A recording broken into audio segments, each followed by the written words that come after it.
Çünkü arkadaşlar bizim ayağımızı sağlam bir... Serokê Partiya Devaya Alî Babacan li Stenbolê di civîna plana çalakiya seferberiya geşedanê û ya serokên bajarên partiya xwe de axivî û rexneyên tund li dest tê girtin. Babacan diyar kir AKP bûye partiyeke ku biriya çar lêvên du kesan tê birêvebirin û Erdogan jî tekane têkçûyê vê çîroka 20 salî ye. Kürt meselesini çözeceğiz. Eşit vatandaşlıkla çözeceğiz. Her wiha Babacan ragihand ew ê kêşeya Kurd û Elewiyan jî li ser bingeha wekheviyê çareser bikin. Bölgesel ve yerel kalkınma apayrı bir başlık. Di nava planên me de yek ji sernavê herî girîng geşedana herêmî û xwecihî ye. Me di bernameyê de ev yek destnîşan kiriye. Lê yên ku dewlet jî bike hene. Di serî de jî karên binesaziyê û em ê di vê derbarê de li gel masaya şeşalî jî di nêzik de polîtîkayeke hevpar derbixin. Vîzyona ku Erdogan ragihandiye nava wê vala ye. Axaftinên ku ji promptera wî diherikin wekî ku Tirkiyeyeke cuda bû. Lê welatê ku li ber çav e jî cuda ye.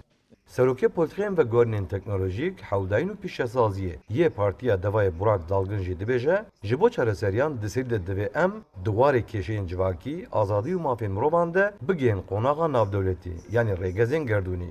Eger li deverekê şer û pevçûn hebe, li wê derê aramî û geşedan pêk nayê. Em ê di serî de li herêmê bangavan biavêjin û pêşî li ber cudakirin û astengên azadiyan bigirin. Dakaribin geşedanê pêk bînin.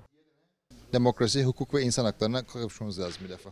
Bunu Geşedana heremî ji bo me gelek giring e. Me geştên geşedanên ekspresa heremî pêkanî li Tirkiye serdana me ya herî xweş bo Diyarbekir û Mêrdînê bû. Em bi hêjmareka zêde ya dezgehên medenî, pişesazî û veberhênanan re li hev kom bûn. Eger di nav pêsit saziyên serekeyên pişesaziya Tirkiyeyê de ji Diyarbekir, Mêrdîn û Rihayê nûner nîm bin, nexwe li virkê masiyek heye. Em ê bi rêya edalet û serdestiya hukukê van kêşeyan çareser bikin.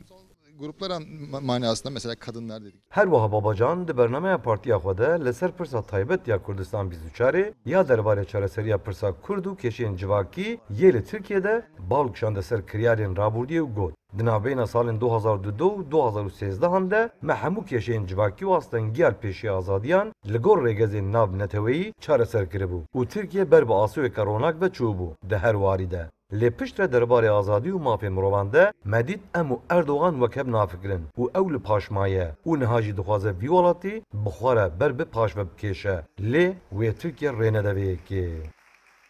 Azad Altun, Kurdistan 24, İstanbul. Fakat baktık ki bir kişi geride kalmış.